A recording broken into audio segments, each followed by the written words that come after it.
Hi, I'm Andrea with Happy Wife Acres, and you are? And I'm John, the happy husband. We are homesteading educators, and today we want to talk about broody hens and how we manage them.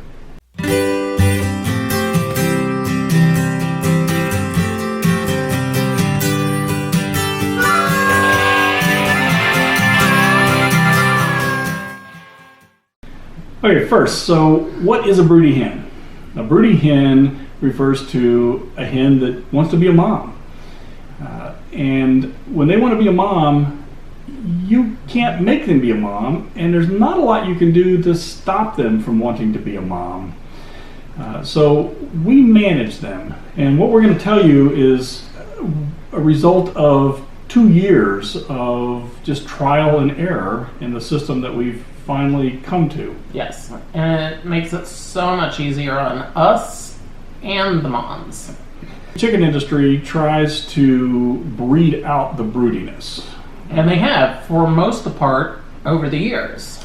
However, about 10 to 15% of the hens will become broody. So, do you have... Whether you want them or not. So, do you have 10 chickens? That means that 1 or maybe 2 are going to go broody. And it doesn't matter if you have a rooster or not. Because, you know, when you want to be a mom, you want to be a mom. We have close to 300 hens, and so far this year, we've had about 40 or more 40 hens. Yeah. With 6 more sitting.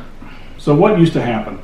The hen would go broody, and would usually go broody in the nest box. And how do you know? Because they won't get up all day. You go to touch them, they flare up, and they go, rah, and they get real irritable. They won't get off at night and get on the roost bar. They just sit there. And it doesn't seem to matter. And they want to take their eggs back under if you try to take them from them. And sometimes they do that without any eggs. So what we would do, we would give them 10 eggs. And then they would get up for a few minutes a day to get something to drink, and another hen would get in and go, oh, that's my box. Oh, I like that. It must be a popular place. It's got eggs in it. And then they might have a little scuffle, or they're not very careful, and one breaks. And then mom would come back, and the box would be occupied, and they'd go sit someplace else because, well, eggs are eggs. Yep, so we were constantly moving that hen from one box to another. Or moving the eggs from one box to another. And so 10 went to 9 to 8, 7. Next thing you know, they've got 4 or 3 eggs left. A couple of them don't hatch. Maybe 1 hatches. And after 3 weeks, the hen is left with 1 or 0 chicks to take care of. It was very sad. And then we had to go to Rule King and buy her babies. And at $3 a piece for a chick, and you have to buy 6 minimum, and with tax, so you're talking $20 every time. And you it starts store. adding up when you have a lot of mamas. So if you have 40 broody hens, and you have to do that every time at $20 a piece, you can see it gets expensive. Math really gets out of the hand. So this is the process that, after 2 years of trial and error, we have adopted. So I am in charge of the moms and when they go broody, and I have a list in the barn. We make sure that they don't have eggs under them. They only have golf balls.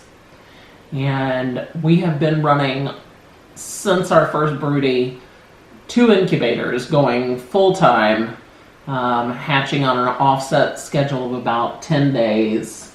And when our incubator hatches, we trade out in the middle of the night, usually a day after the chicks are born, so they get a little time inside and they adjust. We exchange out the golf balls at night to give them to the moms. So one of our most popular videos is called Broody Hen Gets Store-Bought Chicks, and I'll put a link up here if you'd like to watch that. And in the morning, we put them in either a milk crate or another box that we have similar, and bring them out to their brooding area that they can sit for the next 3 to 4 weeks with their babies. So when they're outside, again, they have a private secured brooder box That's just them and the babies. And it's most of the time it's outside on the grass. And then after about 3 weeks, we can open a door, and then mom and babies can go running around. Yeah, they start running the yard, and mom knows how to take care of them, and they know where they come back to at night. And ideally, you would want to integrate them into the big flock at about 8 weeks, but because we have so many broodies and not enough boxes, that often happens at about 5 to 6 weeks. Yeah, well, some of it's been 4. We have done this dozens and dozens of times, exchanging golf balls for chicks, and it works. So don't move the hen until they get the chicks, and the next morning, that's when you want to move them. Don't move them at night, because it works very bad, and she gets nervous, and she doesn't sit on them, and then you've got cold chicks, which you can't have cold chicks. That hen selected that place to have her babies, and if you move her before she has babies, she just kind of freaks out. Only a couple of times did we move, and the mom just got so nervous, first-time mom, paced back and forth, wouldn't sit on her chicks for a whole day. Usually they calm down by a few hours, and we had to take her out, and immediately she just said, I don't think being a mom was for me. And in that case, we bring them back inside, and next mom in line gets them the next night. Out of maybe 75 or more broody hens, a couple of times that's happened. So the result of all this is we're not going to the store to buy chicks. We're not losing eggs in the nest boxes. We don't have to mark our eggs specially because they're all going in an incubator. We are getting a good hatch rate inside an incubator. We also made a video on cheap Chinese incubators. Do they work? Yes, they do. And that's what we use. We have, again, 2 running 24/7. If you have a broody hen and you don't have a rooster and you'd like her to sit on fertile eggs, go find a farmer who has roosters, and just buy a dozen eggs from them. If they're fresh, they'll work out just great for you. Not refrigerated. Yes. Not washed. Not washed. And if you don't want the chicks after they hatch, then give them back to the farmer. He might even give you the eggs free if you agree to do that. We would. If you don't have an incubator and you don't plan on doing it, but you still have a broody, you can always do what we did and go buy chicks from a tractor store, a farm store, and then give them to somebody that would want chickens later after your mom raises them. We hope that helps. Again, we want to share our experience of a couple of years and modifying our plan until we found something that works. It's working for us now.